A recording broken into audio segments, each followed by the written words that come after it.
2018 से 2022 तक में 80% जज बने वो सवर्ण तबके से। जब पेट्रोल 100 रुपया लीटर होगा, सरसों का तेल 200 रुपया लीटर होगा, गैस सिलेंडर 1200 होगा, तो धर्म देख कर नहीं होगा। और अचानक देखो कि राम राज्य वाले आपके लिए छोड़ क्या रहे हैं, यही आरक्षण खत्म हो गई, नौकरी खत्म हो गई, महंगाई इतनी बढ़ गई कि आपके घर में चूल्हा नहीं जल रहा है। आपका हक छीन करके आप ही का वोट लेकर के आपके बच्चों के भविष्य को बर्बाद किया जाए। आप बलात्कारियों की भी जाति और धर्म देखी जा रही है। हाथरस पे ये नहीं बोलेंगे, ये उन्नाव पे नहीं बोलेंगे, चिन्मयानंद पे नहीं बोलेंगे। अगर वो कहेगा इंकलाबी सलाम और क्रांतिकारी इस्तकबाल तो वो जेल में होगा। अगर वो भीमा कोरेगांव के लिए कोई कार्यक्रम करेगा तो वो जेल में होगा। कोई अगर पढ़ेगा, लिखेगा, बोलेगा तो वो जेल में होगा। कल को आप जेल में हो सकते हैं, मैं जेल में हो सकता हूँ। क्यों? क्योंकि हम शायद सच की बात कर रहे हैं। हमारे यहाँ हिंदी में कवि हैं राजेश जोशी, उनकी कविता की लाइन है, मारे जाएंगे जो इस पागलपन की भीड़ में शामिल नहीं होंगे वो मारे जाएंगे। कैसे उन्हें कबूल हो कि आपकी कमीज उनकी कमीज से ज्यादा सफेद है? जो सफेदी के चक्कर में पड़ेंगे वो मारे जाएंगे। मुझे लगता है कि हम एक भीड़ तंत्र में जा रहे हैं और इसलिए मैं बार बार कोट करके बोलता हूँ, सुरक्षित रहना भी बड़ा जरूरी है भाई। उमर खालिद इतने साल से जेल में है, आप कल्पना करिए उनके घरों पर क्या बीत रही होगी। प्रोफेसर हनी बाबू जेल में, बाद में कोई रिपोर्ट आ रही है कि बाहर से उनके सॉफ्टवेयर में आपने डाल दिया। तो मैं कल को सोच रहा हूँ, इसलिए मैं कोट करता हूँ, इसलिए मैं बुद्ध को कोट करता हूँ, फूले को नहीं छोड़ा जा रहा ना। तो देखिए मैं तो कह रहा हूँ कोट करूंगा, बाकी इस देश में फिर तय हो ना, फिर तो कोई नहीं भी बोले जाएगा मारा जाएगा। चे गुवेरा का एक बहुत प्रसिद्ध सा कोट है कि मैंने कब्रिस्तान में उनकी भी कब्रें देखी जिन्होंने इसलिए नहीं कभी हक की बात, सच की बात बोली कि कहीं मार न दिए जाएं। उनकी भी कब्रें कब्रिस्तान में हैं। तो भाई कम से कम हम खुद से नजर मिला सकें। एक दौर में जब इतिहास लिखा जाएगा तो ये लिखा जाएगा कि जब हक हुकूक की बात करने पर जेल हो रही थी, लोग खामोश किए जा रहे थे, मारे जा रहे थे, तब कम से कम हम अपने लिए बोल रहे थे। इसके लिए हम बोल रहे हैं, इसके लिए हम बार बार कबीर, फूले, पेरियार को याद कर रहे हैं। भले ही आप उनको भी न माने, कम से कम मुझे कोई अगर पकड़ेगा तो मैं कहूंगा ना कि डॉक्टर अंबेडकर की मूर्ति पर तो माला इस देश के प्रधानमंत्री भी पहनाते हैं। 6 दिसंबर और 14 अप्रैल को तो फूले और अंबेडकर को याद करते हैं, फूले को याद करते हैं, पेरियार को याद करते हैं। मैं उन्हीं का लिखा हुआ पढ़ रहा हूँ। इसलिए थोड़ी एक सुविधा है कि मैं एक वैचारिक परंपरा का हूँ जिसकी आज़ादी मुझे भारत का संविधान देता है। मैं किसी दूसरे के हक को छीनने की बात ही नहीं करता। हम तो मोहब्बत और प्यार की बात करते हैं। कबीर कह रहे हैं, हमन इश्क मस्ताना अमन को बेकरारी का, रहे आज़ाद या जग में हमन को। हम किसी का हक छीन करके कोई बात ही नहीं करते। और ये सारे लोग कौन लोग हैं ये हक छीन करके? अरे भाई अभी सुप्रीम कोर्ट के जजों की लिस्ट आ रही है, कंटेम्पररी देख लीजिए। 2018 से 2022 तक में 80% जज बने वो सवर्ण तबके से हैं। उसके बाद आप विश्वविद्यालयों के प्रोफेसर को देख लीजिए, 80 से 90% लोग जो है एक ही तबके के आ रहे हैं। फिर ये भारत किसका है? क्या मैं ये सवाल भी ना पूछूं?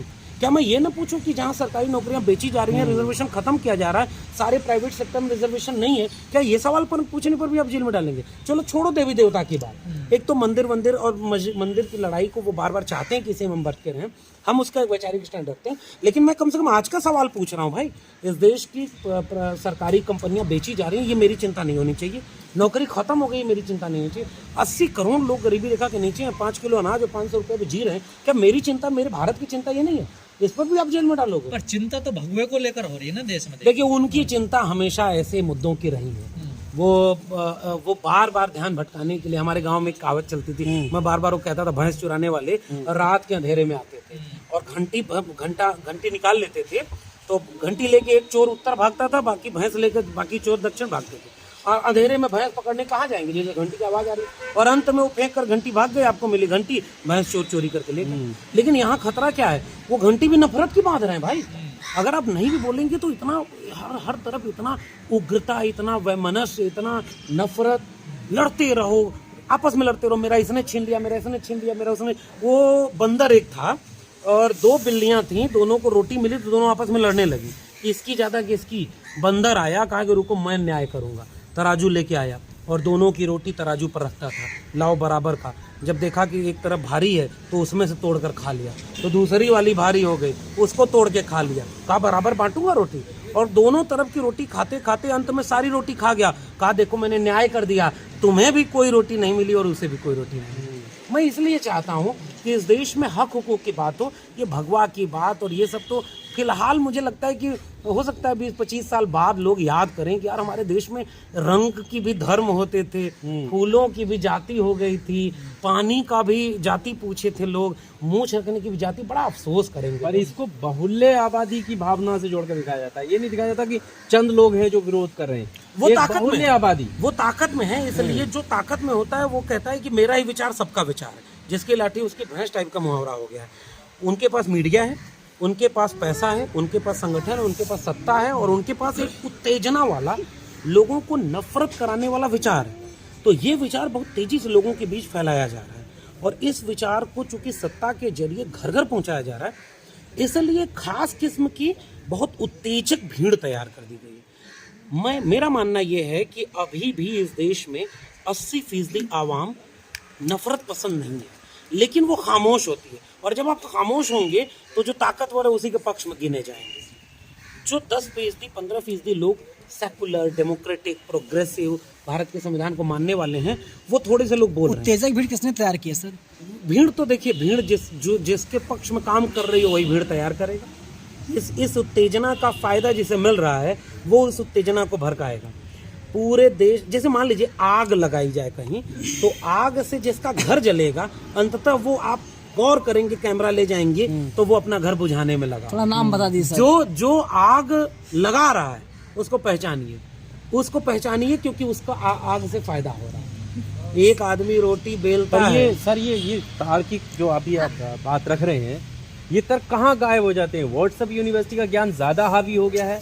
आखिर कहीं तो फिर लोगों में विचार ये जाए ना कि जिस तरफ देश बढ़ रहा है वो गलत है, जिसका आप समर्थन कर रहे हैं वो गलत है।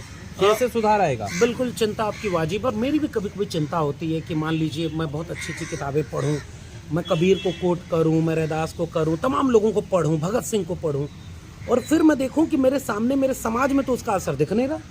वो बिल्कुल दूसरी तरफ खड़ा है। वो खुश है, चूड़ी टाइट है। हाँ, पता नहीं मतलब वो किस किस चीज में खुश है। मुसलमान मारा जा रहा है तो हिंदू बन के खुश है, अगर आरक्षण खत्म हो रहा है तो सवर्ण बन के खुश है, अगर महिलाओं पर कोई पाबंदी लग रही है, महिलाओं को हक हुकूक नहीं मिल रहा है तो पुरुष बन के खुश है, अगर गरीब मारा जा रहा है तो अमीर बन के खुश है।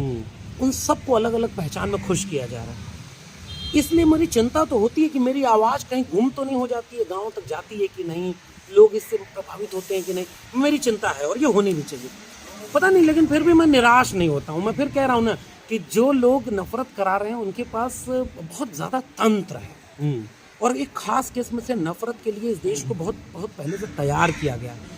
धर्म के नाम पर मुसलमान विरोधी होना, जाति के नाम पर दलित, पिछड़ा, आदिवासी विरोधी होना, शहर के नाम पर गांव विरोधी होना, पढ़े लिखे होने के नाम पर अनपढ़ होने का विरोधी होना, अंग्रेजी वाला बोल रहे हैं अगर आपको आ रहा है तो वो डर्टी पीपल्स जो होते हैं उनका विरोधी होना। ऐसे तो एक भीड़ तैयार की गई। अब जो लोग सत्ता में है ना, वो इसका इस्तेमाल कर रहे हैं।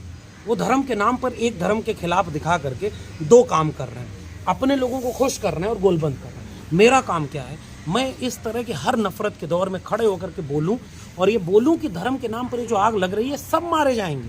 अरे जोशी मठ में जब पहाड़ टूट रहा है तो वो धर्म देख करके नहीं गिरेगा भाई। जब पेट्रोल 100 रुपया लीटर होगा, सरसों का तेल 200 रुपया लीटर होगा, गैस सिलेंडर 1200 होगा, तो धर्म देख कर नहीं होगा। आप बार बार नफरत की बात करेंगे, मैं बार बार मोहब्बत की बात करूंगा। और एक बात और बताएं आदिल भाई, जो कबीर जब थे ना, तो कबीर के समय में भी भीड़ कबीर के पीछे नहीं थी। कबीर अकेले थे। कबीर खड़ा बाजार में लिए लुकाटी हाथ, जो घर जा रो आप ना चले हमारे साथ। कबीर के साथ कोई नहीं गया। उस समय के हुक्मरानों के साथ थे, राजा महाराजाओं के साथ थे। मिट गया इतिहास। उस समय राजा कौन था ये हमें पता भी नहीं, कबीर याद है। हम, हो सकता है इस आग को बुझाने में टाइम लग जाए। ये जो धर्म के नाम पर, रंग के नाम पर, जाति के नाम पर ये जो आग लगाई गई है, इसमें टाइम लग जाए। मैं उम्मीद रखता हूँ, मैं साहित्य का विद्यार्थी हूँ, मुझे उम्मीद है कि एक न एक दिन ये आग बुझेगी। अफसोस मुझे केवल इस बात का है कि जब तक आग बुझेगी तब तक पता नहीं क्या क्या जला ले जाएगी। मुझे डर है कि मेरे अपने लोग उसमें जल रहे होंगे, किसी के घर जल रहे होंगे, किसी का करियर जल रहा होगा, किसी की मोहब्बत जल रही होगी, लेकिन बुझेगी तो आग जरूर। बस ये है कि कब बुझेगी इसको देखना होगा। हमारे आंखों के सामने बुझेगी या आने वाली पीढ़ियां अफसोस करेंगी कि तुम आग सौंप कर हमें गए, तब तक का इंतजार करना होगा। मगर मैं अपने को आग बुझाने वाली लोगों की सूची में इतिहास में दर्ज कराना चाहता हूँ। सर एक आखिरी सवाल लास्ट में, अभी इलाहाबाद हाई कोर्ट की बेंच लखनऊ का एक फैसला आया निकाय चुनाव में लेकर, जो ओबीसी का आरक्षण को लेकर, उस पर क्या कहना सर? देखिए, ओबीसी ये राम राज्य है, ये बहुत अच्छा राम राज्य है। तमाम ओबीसी की जातियों को, तमाम शेड्यूल कास्ट और शेड्यूल ट्राइब की जातियों को गांव-गांव, इस समय पूरे देश में आप गांव में जाइए, आप लोग का चैनल लोग देखते हैं, ये बात गांव तक पहुंचेगी। और गांव के लोग जरा एक बार देखें, जैसे मैं अपने गांव का बार बार उदाहरण देता हूँ, 15 साल पहले 15 सरकारी नौकरी वाले थे और कांवड़ वावड़ ढोने कोई नहीं जाता था, कथा भागवत कहीं कहीं होता था, कहीं कहीं कोई खंड रामायण पाठ करा लिया, कोई कुछ करा लिया। 15 साल बाद आज मैं अपने गांव को देखता हूँ, 15 लोग कांवड़ ढोने जा रहे हैं, 15 घरों में कथा भागवत हो रही है और सरकारी नौकरी वाला जीरो हो गया। ये 15-20 साल का मेरे गांव का इतिहास है। मेरे गांव और गांव कस्बों में दूर कहीं लोग इस वीडियो को देख रहे होंगे, तो मैं उनसे भी एक बात कहता हूँ, आपके गांव में कथा भागवत बढ़ गई होगी, आपके गांव में धर्म की कथाएं हो रही होंगी, कोई जागरण कराने आएगा, कोई हिंदू राष्ट्र बनवाने आएगा, सब कुछ कराने आएगा और तमाम जातियों के लोगों को भटका ले जाएगा। अरे तुमको क्या है, तुम यहाँ का जख्म दुख भूल जाओ, आओ तुम्हें परलोक में ले जाते हैं। उस परलोक में ले जाएगा और इस लोक के भुला देगा।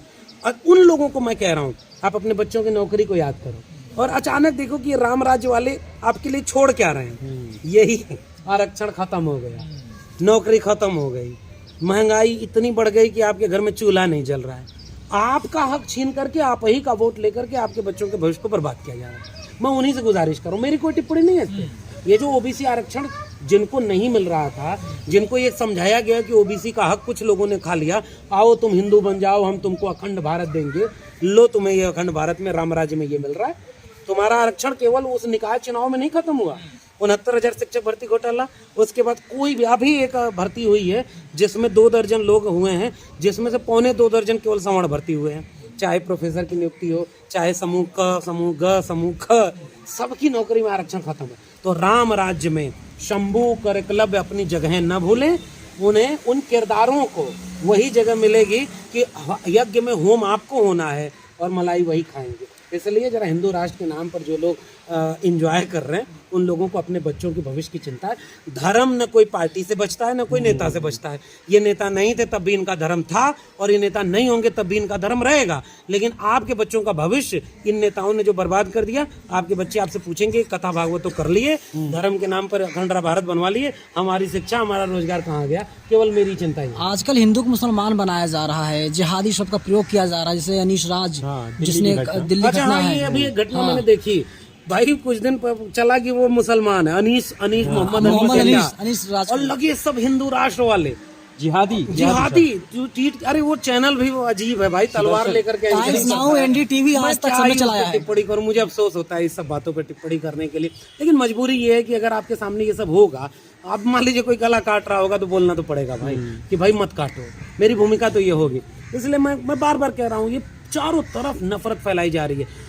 आप बलात्कारियों की भी जाति और धर्म देखी जा रही है। हाथरस पे ये नहीं बोलेंगे, ये उन्नाव पे नहीं बोलेंगे, चिन्मयानंद पे नहीं बोलेंगे और इस पे बोलेंगे। मैं अभी भी कह रहा हूँ यार, वो हिंदू हो या मुसलमान, वो ब्राह्मण हो या कोई दलित हो, अरे न्याय का पक्ष लो ना, संविधान का पक्ष लो ना। एनडीटीवी जब से रवि चले गए वहाँ पर भी ऐसी खबरें चलाई जा रही हैं। अब मालिक बदल गया तो गुलामों का क्या कहना। अब चलिए उन पर क्या ही टिप्पणी करें, कोई चैनल कोई संस्थान का बात ही नहीं है, यहाँ तो पूरा मानवता खतरे में है, उसको बचाएं। जोशी मठ में जो बड़े बड़े जो नल बनाए जा रहे हैं, बड़े लोगों का हाथ है, बड़े लोगों का फायदा होगा सर इसमें। बड़े लोगों का ही होता है। मैं तो बार बार कह रहा हूँ कि जो भी सभ्यता में मलाई होती है वो वही खाते हैं और बाकी लोगों को केवल उनके हिस्से जो खरपतवार है वही आता है।